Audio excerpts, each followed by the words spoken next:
Good morning and welcome to Morning Focus. This is Vanijaka. And I'm Arglit Boonyai. This morning we'll focus primarily on Yingluck, the woman, the businesswoman, the sister, and the PM hopeful.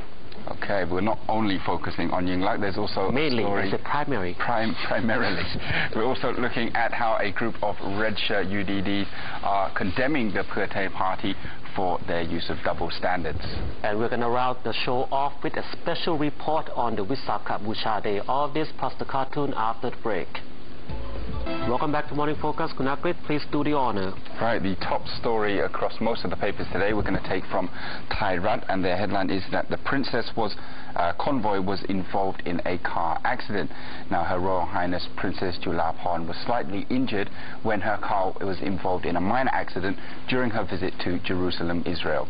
She reportedly went ahead with her meeting with President Perez before continuing to go to hospital for a checkup. Now over to Chud newspaper. The headlines say 2 monks killed in a bomb blast. Now what happened was at Wat Suan Keo in Yala province. Earlier all the monks have left the temple because of all the violence, the shooting and the bombing. Only 2 monks were left. However, yesterday morning while the 2 monks were traveling with a group of soldiers in a pickup truck collecting arms, that a bomb went off and both of the monks were killed and 2 soldiers who were their security escorts were seriously wounded. Now following the incidents, at least 4 temples in the south have decided to temporarily halt making their daily arms collection rounds. And that happened just ahead of Vanijaka Day.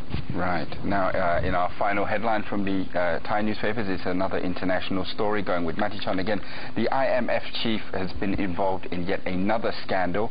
That's an attempted sexual assault. Now, on Sunday night, the IMF chief, Dominic Strauss-Kahn, was arrested for attempted rape on a maid in the Sofitel Hotel in New York City. Now, following this incident, a Miss Tristan Banon, a French reporter, has come out to say that he also attempted to rape her, but that she got away, and that since he was keeping with the story, since he was arrested, Mr. Dominic Strauss-Kahn has been kept in jail because a New York court refuses to grant bail on the basis that he may try and flee the country.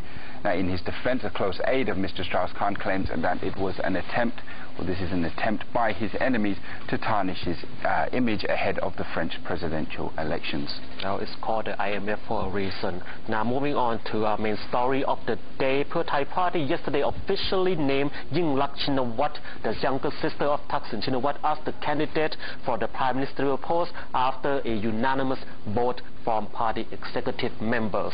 At the press conference yesterday, Yingluck thanked all the party members for their support and said she was ready to work to bring about national reconciliation if she was voted as prime minister. Right, she said she planned to use her attributes as a woman to promote national reconciliation and utilize her femininity to move the country forward.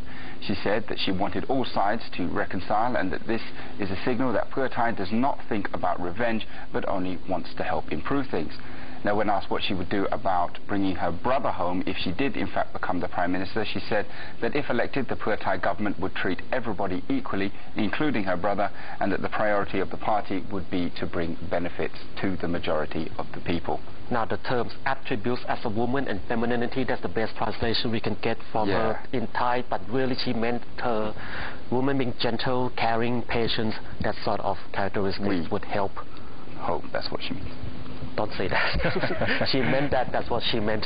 Now, in an exclusive interview in Post today, Thaksin said Yingluck's femininity, there you go again, will be the party's strength that support effort to bring about reconciliation. And also, Thaksin said her experience in management would also help in running the country.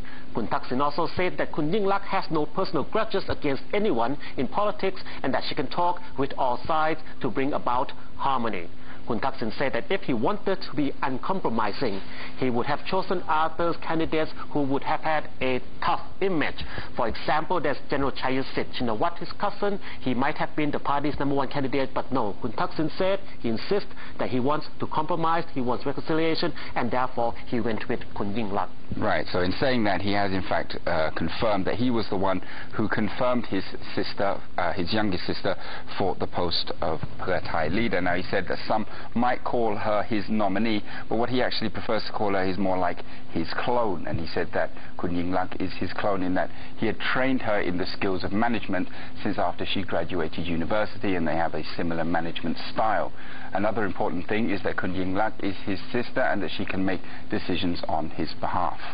So just to make that clear, she is the clone, not the puppet, and she will have exactly the same management style as Kun Thaksin. That's what he's saying. Kun Thaksin also admitted that Kun Yingluck lacks the ability to adapt to the unique nature of Thai politics, which often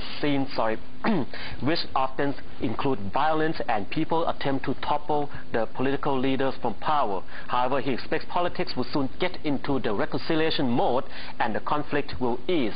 Kun Thaksin said he has already started a reconciliation process by talking to some people about it. However, he did not give the details about who he talked to and what were actually said between them. Right. Well, we also have some comments out of the Democrat camp. Prime Minister Abhisit Wejshashiwa yesterday congratulated and welcomed Kun Yingluck's nomination and said that voters will now know who they're going to vote for in the general election. He also said that he is willing to meet Kun Yingluck and for a leaders' debate. And then also voicing his opinion, Democrat Party Secretary General Suthep Thaugsuban said that Kun Yingluck, if Kun Yingluck was Prime Minister, the people may find it difficult to imagine how she could handle the country while always having to wait for a long-distance phone call from abroad before making any decisions. Snide remark. Kun Suthep is a bit cheeky. Yes. And also, Chad Thai Patana Party leader Chumpon Silapa Acha said Kun Yingluck's foray into politics will add color to the general election. However, it remains to be seen if she will have prospects of success. The People's Alliance for Democracy spokesman Kun Pantep Purpongpan said that if Pheu Thai wins the election and Kun Yingluck becomes Prime Minister, the country's unrest will continue. Kun Pantep said that the case of Pheu Thai shows that certain party, like Pheu Thai Party, does not belong to the people, does not belong to the public. However, it is an asset of powerful people wielding influence over the party. So that is almost like a promise from the yellow shirt PAD that if Pheu Thai wins, they will not rest, they will hit the streets.